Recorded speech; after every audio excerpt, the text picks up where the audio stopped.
As has been speculated throughout the college football season, Heisman-winning QB Kyler Murray has decided to enter the 2019 NFL Draft following a record-setting junior season at Oklahoma. There's still time for him to change his mind, but for now, it appears that Murray will forfeit the $4.66 million signing bonus that he agreed to with the Oakland Athletics when they selected him in the first round of the MLB Draft in 2018. His decision to enter the draft doesn't yet affect his standing with the A's, and won't until he signs an NFL contract. It appears that Murray is set on playing football, an understandable decision for such a unique player. He has limitations, most notably his listed 5'10" height, which would make him the shortest QB in the NFL next season. But he's an undeniably gifted football player with a strong arm, elite accuracy, and a first step that leaves defenders in the dust when he takes off running. He threw for 4,300 yards and rushed for 1,000 more this season with the Sooners, helping to lead them to a Big 12 title and a berth in the college football playoff. Murray will be entering the NFL at a perfect time as the league continues its transition towards more college-based defensive systems.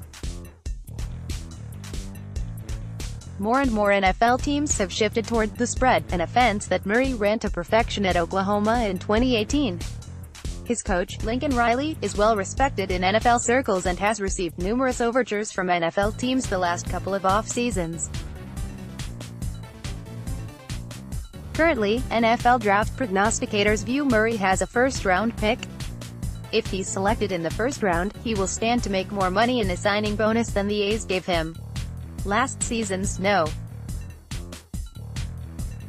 32 overall pick, former Louisville QB Lamar Jackson, received a signing bonus that was over $5 million. The number 1 pick, Baker Mayfield, was given a signing bonus worth over $22 million.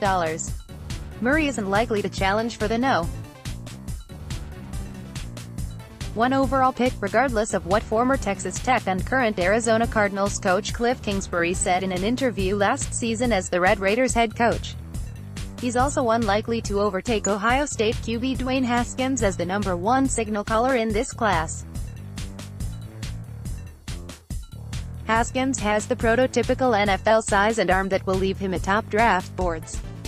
But Murray is likely to be coveted in this cycle due to his talent and if for no other reason than the lack of viable quarterbacks in this class. With Justin Herbert's decision to return to Oregon, the No. 2 QB slot is wide open. His size is obviously a detriment, but guys like Drew Brees, Russell Wilson, and Baker Mayfield have proven that talent wins out. Murray could buck that trend even further as he stands even a full inch, maybe more, shorter than Wilson, who is currently the shortest starting QB in the NFL. Murray's talent is too great for him to slip out of the first round, so which teams are the most likely to swing for the fences by selecting him on day 1? Page 2. Photo by Albello, Getty Images. Perhaps the most perfect scenario for Kyler Murray would be to get selected by a team that has an entrenched veteran starter at QB whom Murray can learn under for a season or two before grabbing the reins. A smart NFL team would find packages for Murray even if he's the backup QB, while being careful to not overload him as a rookie. The Chargers might represent the perfect landing spot for Murray as he could sit behind Philip Rivers for a season or two until his retirement opens the door for Murray to take over. The Chargers went 12-4 in the regular season, earning a wild-card spot in the AFC playoffs. They knocked off the Ravens on the road in the wild-card round before falling in Foxborough to the Patriots in the divisional round on Sunday. Los Angeles has a lot of young talent at the skill positions and on defense, but their Super Bowl window is shrinking due to Philip Rivers' advancing age and no viable signal caller waiting in the wings. Rivers just turned 37 years old, and still commutes to Los Angeles during the season from his home in San Diego, which is roughly a 2.5-hour drive. How many more years is he going to be willing to do that in pursuit of a ring? Chances are Rivers has only a couple of more seasons left in him, which puts the Chargers in position this offseason to look at identifying their QB of the future. The Chargers are currently slated to select number 28 in the first round. They have enough talent on the roster that picking a QB at the end of the first round, even one with the risks that Murray presents, won't set them back much if it is a swing and a miss. If they truly covet Murray, however, barring stock slippage due to concerns over his size, they would likely need to move up in order to select him. Page 3, photo by Brett Carlson, Getty Images. Adam Schefter reported on Sunday that the Dolphins are preparing for a full-fledged rebuild with an eye on drafting one of the top quarterbacks in the 2020 NFL Draft class. The 2020 class is expected to be deep at the position and headlined by Alabama's Tua Tagovailoa. Miami seems intent on moving on from Ryan Tannehill this offseason after 7 years together. If Tannehill is cut with a post-June 1st designation, the Dolphins would save nearly $19 million with his contract carrying $7.9 million in dead money. If he isn't cut, Tannehill's cap hit for next season would be $26.6 million. He's coming off arguably the worst season of his professional career, with his QBR being the lowest he's posted in his 7 years in the league. Would Kyler Murray's decision to enter the NFL Draft change the Dolphins' plans? If they covet Murray enough, they could choose to spend the No. 13 pick on the former Heisman winner instead of waiting around for Tagovailoa or Oregon's Justin Herbert in next year's class. Even with Tannehill out of the picture, the Dolphins aren't likely to be bad enough in 2019 to land a draft pick high enough to select Tagovailoa or Herbert, which would force them to look into mortgaging future assets to organize a trade-up. As Schefter notes in his story on the Dolphins' 2020 strategy, the team needs help on both lines of scrimmage, which will likely be their focus in this draft class. Their pass rush needs a boost with likely losses of Cameron Wake and Robert Quinn via retirement or free agency. The Dolphins should do their due diligence on Murray anyway. They should work him out and vet him to see if he fits what they are looking for in a long-term franchise quarterback. If they think he can be that guy, it would be foolish to pass on him if he is on the board in hopes that you will draft in a position in 2020 to land a franchise-changing player. Murray could be that franchise-altering player, and he could accelerate the Dolphins' plans for a rebuild. Page 4, photo by Matty Meyer, Getty Images. I imagine Bill Belichick and offensive coordinator Josh McDaniels could find some creative uses for Kyler Murray as he sits and learns behind arguably the greatest QB of all time in Tom Brady. There's probably not a better fit for Murray than joining a first-class organization like the Patriots. New England was once again doubted and counted out several times throughout the 2018 season. Tom Brady was washed, the Patriots' roster lacked the talent to be legitimate Super Bowl contenders, and their long-running dominance of the AFC was coming to its conclusion. They were a popular upset pick in the divisional round of the AFC playoffs this week against the Chargers. Instead, as they often have done, the Pats quieted the doubters with a surgical dismantling of the Chargers in Foxborough to clinch their 8th straight trip to the AFC Championship game. They've played in back-to-back Super Bowls, and will be looking for a third straight Super Bowl appearance against the Chiefs in Kansas City on Sunday. Rumors of their demise were greatly exaggerated, but regardless of how he continues to defy it, Father Time is undefeated and will eventually catch up to Tom Brady.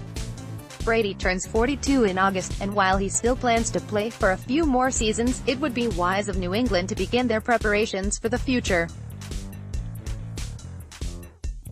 They traded Jimmy Garoppolo during the 2017 season to the 49ers, leaving them without a QB of the future. Current backup Brian Hoyer has already flamed out as a starter in Houston, and isn't likely to get another shot with the Patriots barring an apocalyptic scenario.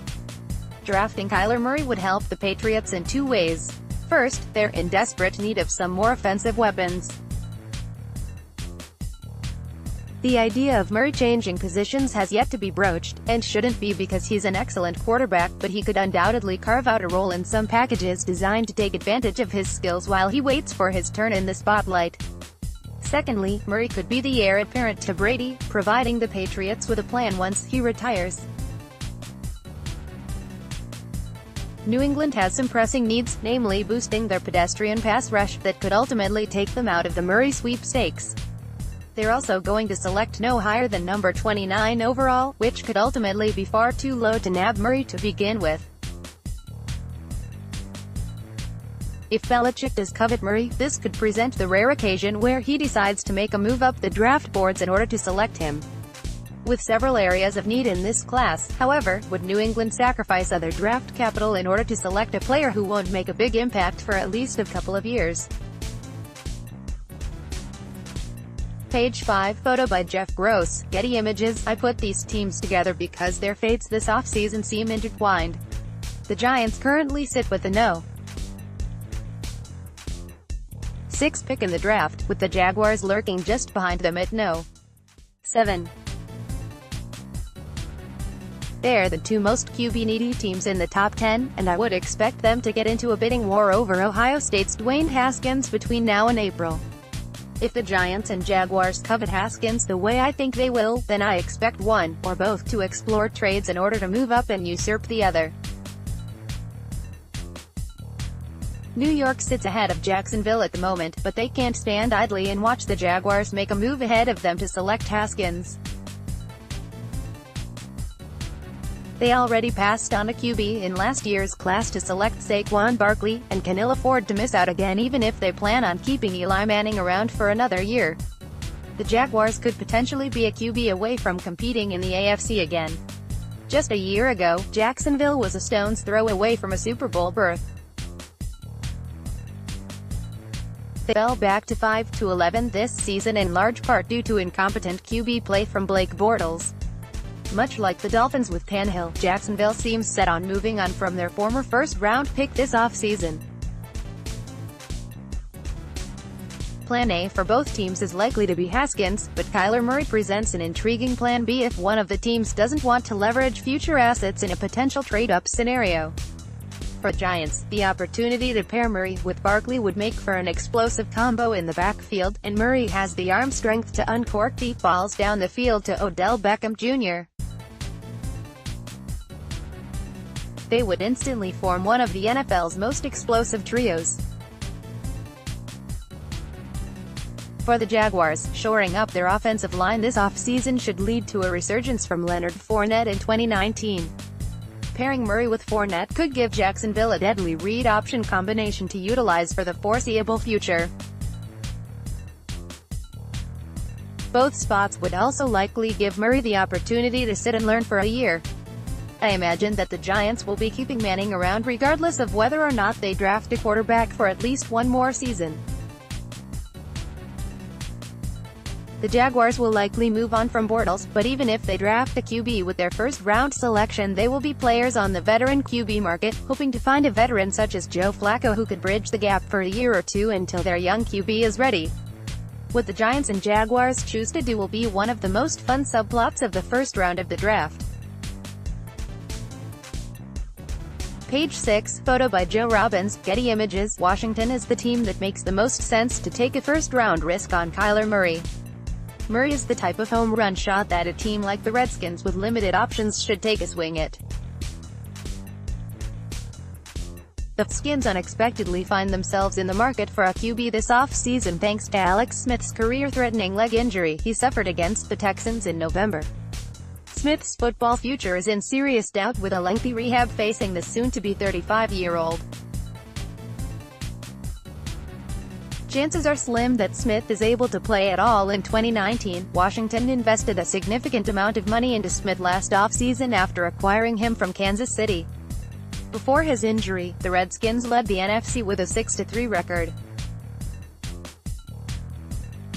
Post-injury, Washington won only one of their final 7 games as they slipped out of the playoffs and down to the No. 15 pick in the draft. His injury puts the team in a precarious position with no QB on the roster showing promise of being a viable starter for a team eager to break into the postseason. Colt McCoy took over after Smith's injury, but he was knocked out with a season-ending injury as well that really got the Skins desperate to the point of pulling Mark Sanchez and Josh Johnson off the street. Sanchez was unsurprisingly ineffective, and while Johnson was better, Washington can't trot him or McCoy at under center next season and expect to compete in the NFC East. But they're also short on options thanks to being mostly cash-strapped.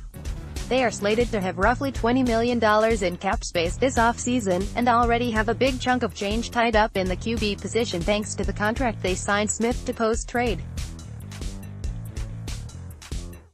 They can't release him to free up space because of all the guaranteed money he has left. He would carry $42 million in dead cap if he's released this offseason. Smith's cap hit is over $20 million for 2019, likely taking them out of the market for one of the better veterans who could be available. That leaves Washington looking at the 2019 draft. The slate of quarterbacks behind Dwayne Haskins, who the Redskins have no shot at drafting unless they trade up, has been uninspiring. Duke's Daniel Jones, Missouri's Drew Luck, and West Virginia's Will Grier carry a lot of risks, without the massive upside to risk spending a first-round pick on. Murray completely changes the complexion of the first round, and his upside might outweigh the risks that he brings with him. He would be far from an ideal fit in Washington's system, but if you bring in a player of Murray's caliber, then you do whatever it takes to fit the offense to their skill set. Next, 10 teams that could dethrone Clemson and Alabama in 2019. The Redskins have a roster good enough to be a playoff team in 2019 if they can find the missing piece under center. Murray could be that missing piece, and Washington should grip up on the bat and take a big cut in hopes of landing a guy who can not only be their QB of the future, but could also push them over their immediate playoff humps.